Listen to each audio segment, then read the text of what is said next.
Sebelum nonton videonya, Udah pada cuci tangan belum? Pause dulu video ini. pause dulu video ini. Pause dulu video ini. Cuci tangan dulu ya. Cuci tangan yang bersih. Pakai sabun. Pakai sabun. Cuci tangan yang bersih pakai sabun. Ayo, kita tungguin. Dan kalau kalian udah cuci tangan, silakan lanjut nonton videonya. Silakan nonton videonya. Nontonnya di rumah aja ya. Nontonnya di rumah aja ya. Jangan kemana-mana. Jangan kemana-mana. Jangan kemana-mana. Yuk jaga kesehatan. Yuk jaga kesehatan. Yuk jaga kesehatan. Enjoy the video. Have a nice day. Salah. Karena gue lagi di rumah aja, gue kepikiran buat bikin satu konten, yaitu ngobrol bareng teman-teman reviewer. Salah satunya adalah Om Moldi dari Sobat HP, yang merupakan pionir dari dunia per-reviewan di Indonesia. Kita langsung lihat obrolan gue sama Om Moldi. Oke, jadi sekarang saya udah bareng sama Om Moldi dari Sobat HP. Halo Om, apa kabar? Halo. Udah lama banget ya. Berapa ya kita pertama kali kontek-kontekan 2015 ya?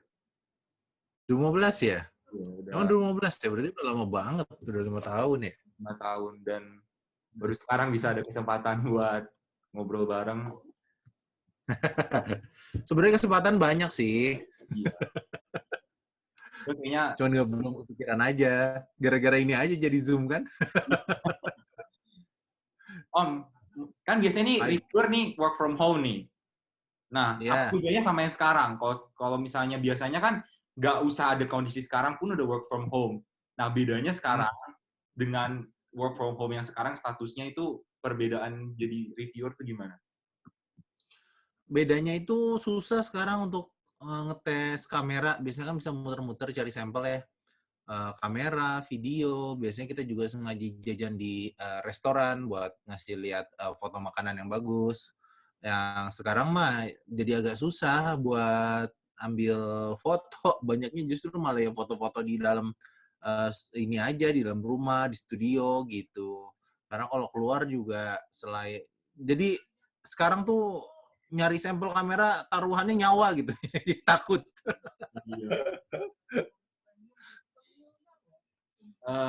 Terus sebenarnya kan Om Moldi ini adalah salah satu pionir dari reviewer di Indonesia di yang tahun 2014. Tua maksudnya.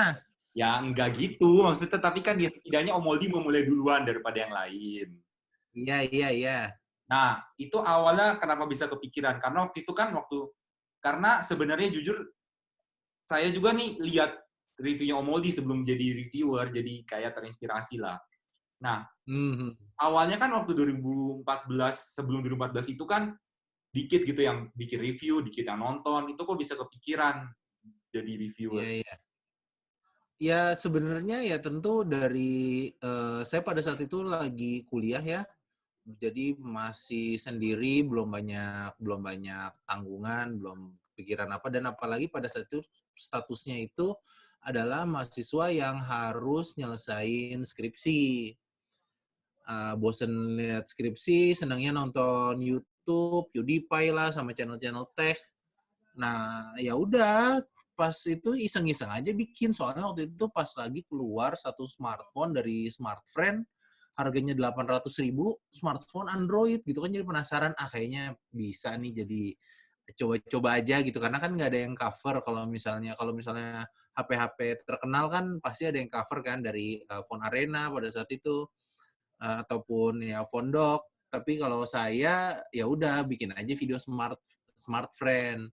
Ya emang nggak banyak sih yang nonton, cuman ya karena lagi gabut aja, namanya juga mahasiswa.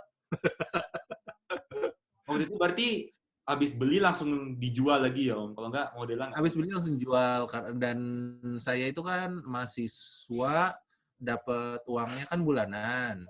Jadi dapat jajannya tuh 1 juta sebulan. Jadi pas beli itu kan 800.000 ya bisa gitu. Jadi beli 800.000, setelah bikin videonya ya unboxing, ya review, habis itu ya dijual lagi ya 600 lah. Jadi hilang 200, tapi ya seru aja. Iseng-iseng. Waktu itu udah pernah kepikiran belum kalau misalnya dunia review gadget itu bakal sampai kayak sekarang ini yang banyak banget yang bikin review? Jujur enggak ya, apalagi yang jadi kepikiran tuh bisa bakalan jadi pekerjaan utama tuh nggak pernah kepikiran, karena yang saya pikirin pada saat itu ya nge-YouTube itu ya buat seru-seruan aja ya, buat kayak anak-anak sekarang bikin TikTok lah. Jadi ya buat seru-seruan aja, gue bisa nih ngisi-ngisi konten kayak gini, bikin channel gini, terus juga informatif. Penontonnya banyak yang suka, bang yang ini dong gitu. Jadinya ya udah deh, tambahin lagi kalau ada waktu luang, kalau ada uang juga, jadi nambah lagi. Terus karena itu cobain yang lain lagi dulu, apa sih namanya? Ya banyak lah merek-merek dulu. Ada Mito lah, ada Alcatel, ada apa gitu. Coba-coba aja bikin videonya. Nah, ngomongin itu soal yang YouTuber yang sebagai pekerjaan sampingan sama full time. Akhirnya sekarang kan Om Moldi berarti udah full time kan di YouTube.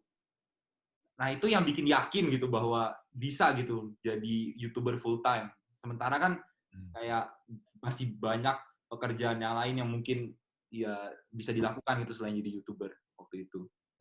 Memang keputusan untuk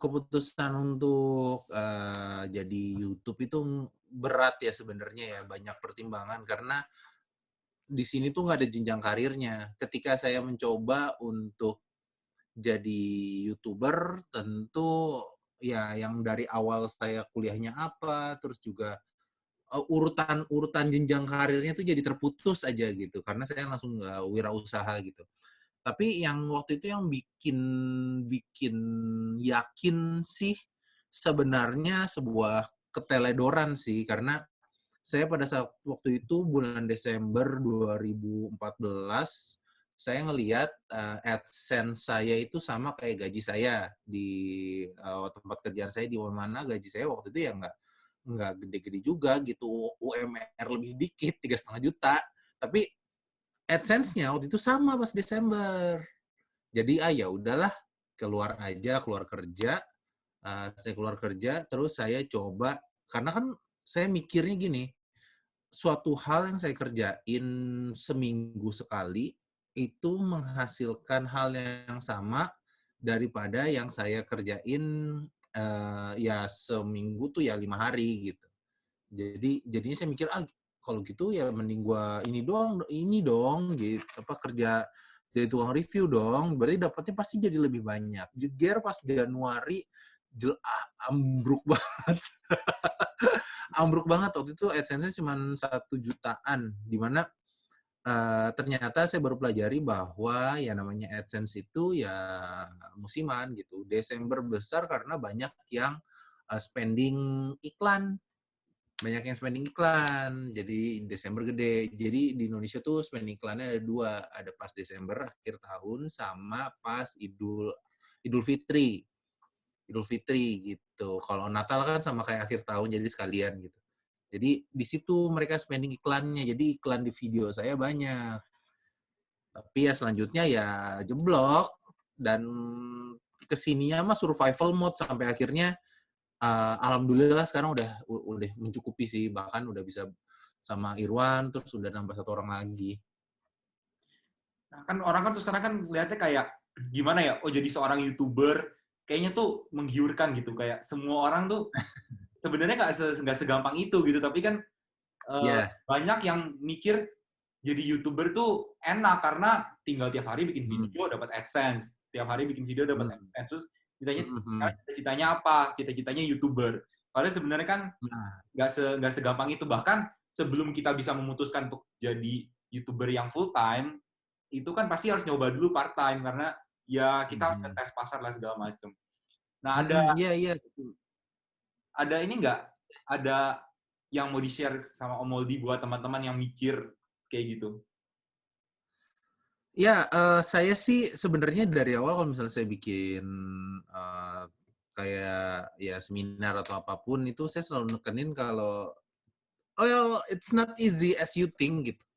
Karena yang bisa jadi kayak sobat HP aja, bukan kayak David Gadgetin, kayak sobat HP aja itu tuh cuman segelintiran gitu yang bisa hidup dari sini. Dimana teman-teman yang lain juga ya struggling juga gitu.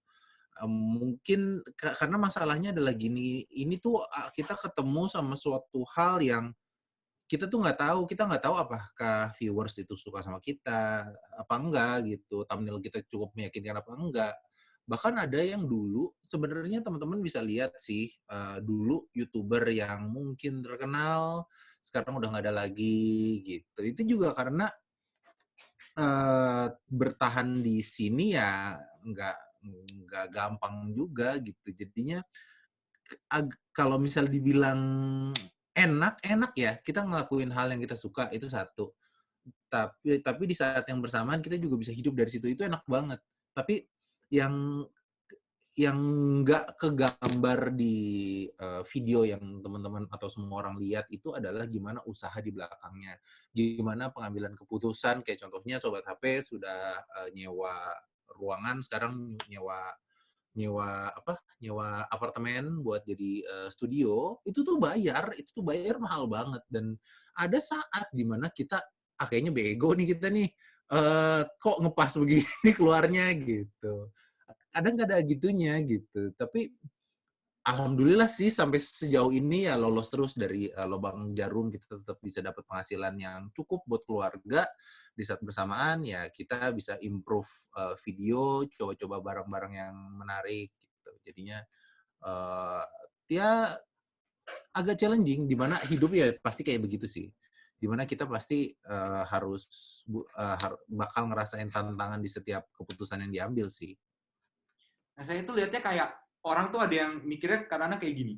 Kayaknya tuh harus jadi YouTuber full time dulu tuh baru misal bisa maintain waktunya lah. Nanti videonya bisa bikin videonya konsisten lah. Itu harus full time dulu, nggak bisa part time.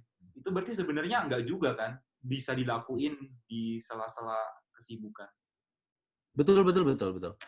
Saya justru malah menyarankan baiknya pada awalnya ya lakuin aja dulu di part time, karena banyak banget kok YouTuber part time kayak Tira Tangan Belang, terus juga Ibro Kumar aja tuh masih suka MC karena dia awalnya sih pekerjaan utamanya dia adalah di satu organisasi ya basket gitulah. Tapi dia biasanya juga MC gitu. Tapi ya kadang di sela-sela kesibukannya ya dia bikin video juga.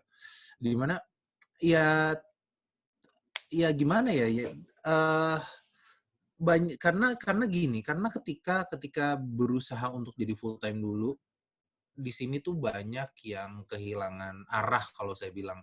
Banyak yang jatuhnya jadi melakukan segalanya ya demi views, demi apa namanya?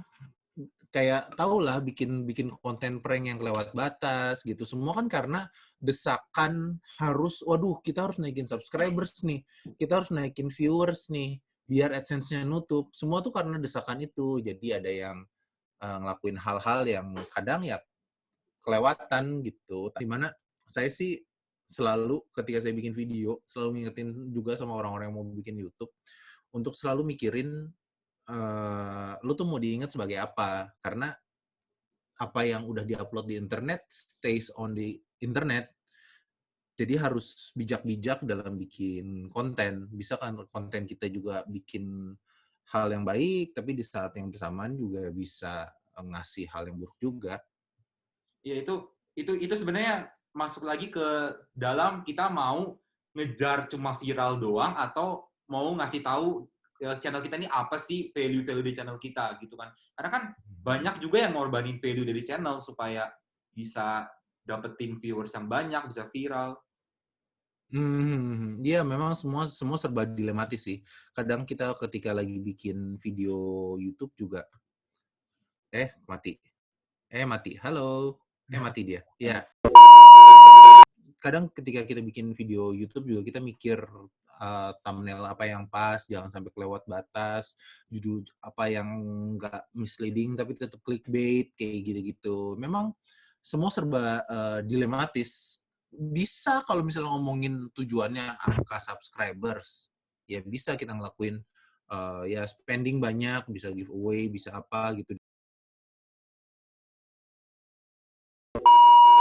Dengan tujuan hanya angka subscribers-nya aja. Tapi itu yang kita coba untuk nggak sampai ke situ gitu. Kita pengen coba ngasih video yang informatif, bermanfaat, tapi ya setidaknya dengan views yang segitu aja masih cukup buat kita kayak gitu. Nah, berarti kalau misalnya sekarang orang kan ada juga yang ngomong kalau mulai YouTube tuh peralatannya harus yang bagus, gak bisa dari HP. Padahal sebenarnya tuh bahkan sekarang aja vlogger-vlogger aja yang terkenal kan mereka kebanyakan bikin vlog kan pakai iPhone gitu kan dari depan. Berarti sebenarnya kalau mulai juga nggak harus dari apa yang tidak kita punya kan, bisa mulai dengan HP aja bisa buat bikin video sekarang. Betul. Itu kerasa banget kok bahwa alat itu tuh sebenarnya nggak akan otomatis naikin production value kita juga. Ada directing, ada script writing, ada banyak banget yang bisa diimprove selain cuman kualitas gambar yang awalnya jadi Full HD jadi 4K. Banyak banget ya artis-artis sih contohnya sih. Banyak banget yang bikin video tuh cuman pakai apalagi komika ya apa Soleh Solihun lah gitu cuman pakai HP doang. Bisa banyak juga. Intinya sih semua ada di konten, di mana konten kita ini yang kita share akan ketemu sama orang yang punya interest yang sama. Jadi sebenarnya nggak harus mikir, aduh harus invest dulu di kamera yang bagus, yang bisa 4K, bisa Full HD, audionya oke gitu. Itu mah ntar. Jadi kalau mau mulai aja dulu sampai dia ketika ada uang nabung, kayaknya bisa diimprove di sini deh, ya baru itu beli. Nah, kalau dari Om Moldi sendiri waktu mulai Sobat HP, belum Sobat HP waktu itu masih channelnya namanya Moldi Satria, itu dari awal masih pakai peralatan yang biasa sampai terus akhirnya punya kamera sendiri, mic sendiri paling nggak yang proper lah, dan sampai bisa settle gitu di channelnya itu berapa lama? Lama loh. 3 bulan pertama itu pakai HP.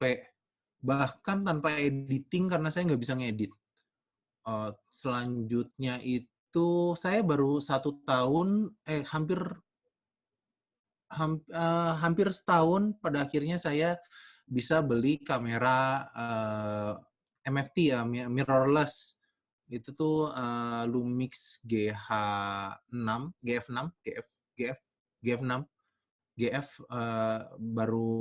baru bisa beli itu segitu. Jadi ya sampai pada akhirnya ke sini butuh waktu sekitar, coba bayangin, saya mulai dari 2013. Saya baru bisa bikin video mulai itu 2016 yang pakai audio yang proper. 2015 sebenarnya udah bisa sih, tapi tahu masih pakai yang ditempel di plester di sini. Iya. Audio tuh masih flash ini gitu, pakai lakban. Itu 2015. Jadi 2016 butuh 3 tahun sampai akhirnya bisa beli kamera. Itu pun ngeredit ya. Tapi ya kesininya ya jatuhnya jadi bisa lebih improve sih, kayak lighting yang lain. Nah, kalau ngomongin soal 2013-2014 deh sama sekarang, yang Om Moldi rasain di dunia review, nggak cuma soal reviewnya doang, tapi dari soal teknologinya tuh bedanya gimana sekarang? Setelah 7 tahun berarti ya? Dari pertama sampai sekarang. Saya saya sebenarnya semua ini berawal karena saya suka nonton juga konten-konten teknologi. Sekarang channelnya makin banyak, cuman saya mungkin lebih pengen lebih banyak variasi kalau saya bilang ya. Karena variasi konten di kita belum gitu banyak deh. Saya senang sih sama ada channel kayak Om Mobi yang ngebahas bagian dalam gitu. Cuman kadang dia masih review juga, tapi untuk apa yang dia lakuin as a core videonya tuh menarik. Ada review yang HP luar yang murah kayak gitu-gitu. Jadi saya suka ketika ada variasi konten. Jadi saya pun jadi menikmati ketika lagi nonton gitu. Tapi sekarang sih masih banyaknya ya channel review, semuanya mirip-mirip sih, MKBHD like semua. Kalau ngomongin soal viewers, pasti sekarang kan range-nya udah otomatis meluas karena harga HP sekarang makin murah. Dan yang mau nyari HP itu makin banyak. Nah, sebenarnya dari kita sendiri nih yang lebih disukain itu konten-konten dari HP-HP yang memang harganya merakyat gitu, atau flagship juga tetap ada gitu yang nonton? Pasti ada sih. Iya ya, semua ada pasarnya. Menariknya adalah bahkan kadang nggak semua channel bisa nge-reach semua sih. Contohnya kayak channelnya Putu Reza, justru views-nya lebih banyak ketika ngebahas smartphone dari Samsung atau yang flagship ya. Lebih banyak yang nonton di channelnya Putu Reza, sementara di Sobat HP banyaknya value for money. Lucu sih agak, jadi ada tiap channel pun punya pasar sendiri gitu, dan tentunya aja tiap-tiap brand, tiap-tiap uh, range market itu juga punya viewers-nya masing-masing. Tapi kalau misalnya kita ngomongin lebih banyaknya, tentu lebih banyak yang punya di harga sekitar 2 jutaan atau 3 jutaan atau pasarnya low end. Karena lebih banyak yang bisa beli, lebih banyak yang tertarik, jadinya lebih banyak yang pengen mencari tahu, jadi views-nya jadi lebih banyak juga. Nah, itu baik-baik lagi berarti tetap aja kan kita nggak mungkin nih dari awal mulai channel langsung udah mau marketnya yang ini, misalnya yang flagship atau marketnya yang murah, itu pasti kan nggak akan bisa langsung, pasti kita ngalamin trial and error dulu, akhirnya berapa lama sampai kelihatan nih pola ini, channel ini bahasnya kayak gini, channel lain bahasnya kayak gini. Itulah kenapa yang baru-baru muncul itu sebenarnya kalau kita langsung mikirnya ini sebagai as a business ya, ini akan lama banget, dan bahkan ada jaminan belum ada jaminan kalau misalnya spending banyak maksudnya bikin channel teknologi sendiri, terus juga bikin konten tech sendiri, belum tentu hasilnya ya bakal menghasilkan gitu, karena ada banyak banget. Pertama, persona si orangnya itu menyenangkan, enak dilihat atau enggak, itu juga masih cukup berpengaruh di Indonesia. Kalau lo jelek ya tentu nggak banyak yang nonton.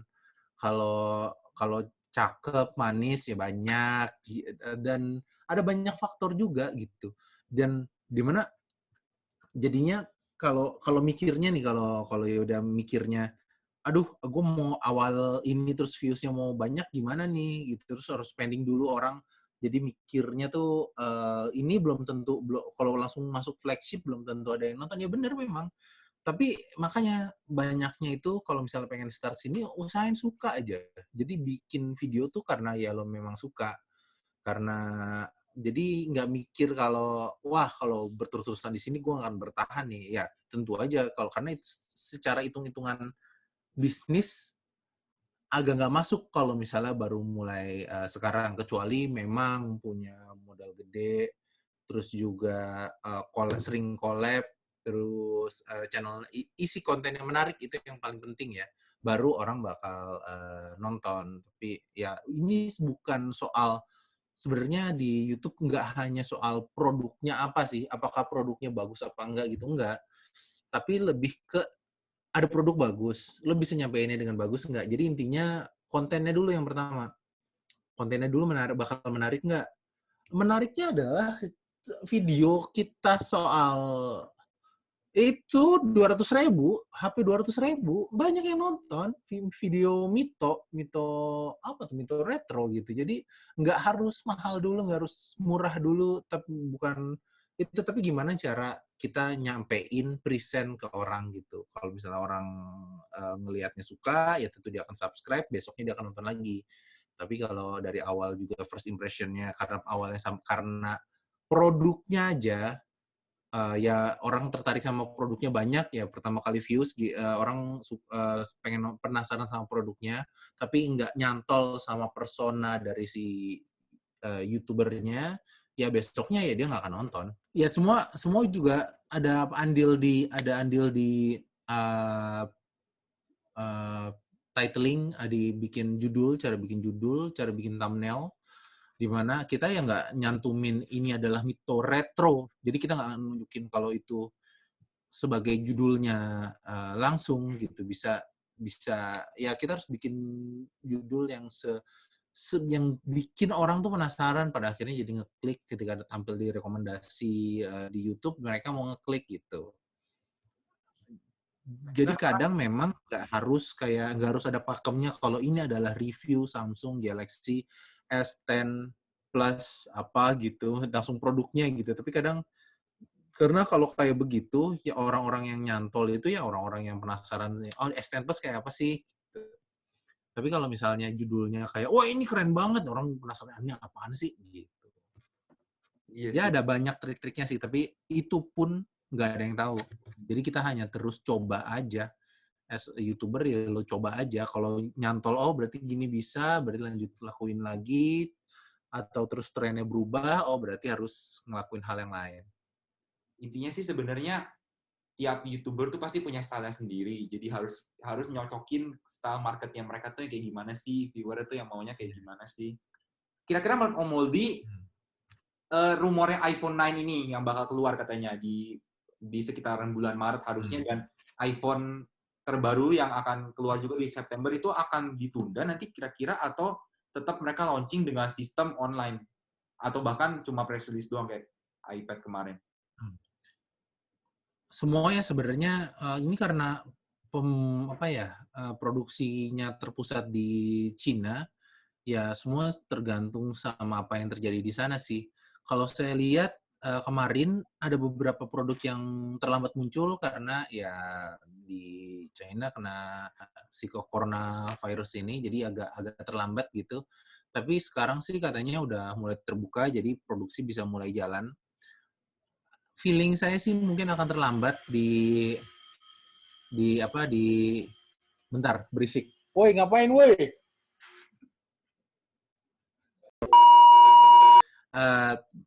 Tentu akan kayaknya sih bakal akan ada perlambatan karena supply chain-nya itu kita nggak cuma ya di Cina bikin terus itu, tapi kan dari Cina kirim barang terus ke negara terdampak terutama Indonesia juga, ya nggak bisa seleluasa itu untuk ngirim barang dan untuk menjual barang juga. Jadi feeling saya sih kayaknya sih bakal semua terlambat, ya nggak cuma Apple, semua bakal terlambat.